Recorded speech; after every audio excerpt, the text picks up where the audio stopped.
Sydney commuters are facing a transport nightmare with long lines, delays and crowded services amid the aftermath of the union's strike and light rail service cancellations. Photos show guards placing barricades on the stairs leading to platforms at Town Hall Station due to overcrowding. Elsewhere, the L2 Randwick and L3 Juniors Kingsford light rail services were cancelled for about an hour because of urgent track repairs as a result of damage caused by wet weather.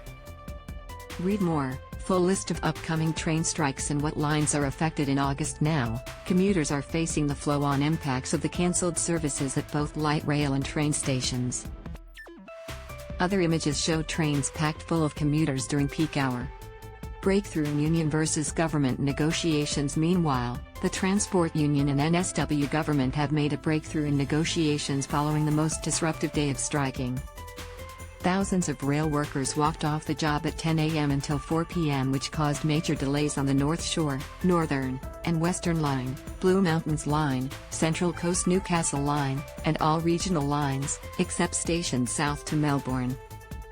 About 180 suburbs and towns in New South Wales were affected. Rail, Tram and Bus Union NSW Secretary Alex Claussens. There has been a breakthrough in negotiations with the state government in relation to a safety agreement for the new intercity fleet, NIF, which could end the rolling strikes. The major sticking point at the forefront of the union's industrial action is the safety concerns about the NIF. The union is worried about blind spots and surveillance on the fleet. The union wants a signed agreement from the government to fund safety improvements on the NIF and keep guards on the trains instead of a CCTV surveillance system. I can say this morning we had a meeting in that part of the process. The deed is moving forward, Claussens said. Sometime tomorrow or in the next few days there will be a breakthrough on the deed. Read more. 7-Eleven to double the price of its famous coffee. Claussens acknowledged commuters are frustrated by the delays but said the rolling strikes are to get the government to listen to the union. Commuters unimpressed by strike action. Commuters were not impressed this morning by the extensive delays. I'm over it, one man said. Sydneysiders cast blame on both the union and government for the delays. I think the unions are to blame this time, it's a bit too much, another commuter said.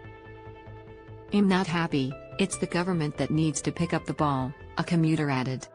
Claussens said even if the government signs the deed in the next 24 hours, the strike action planned for Thursday will go ahead.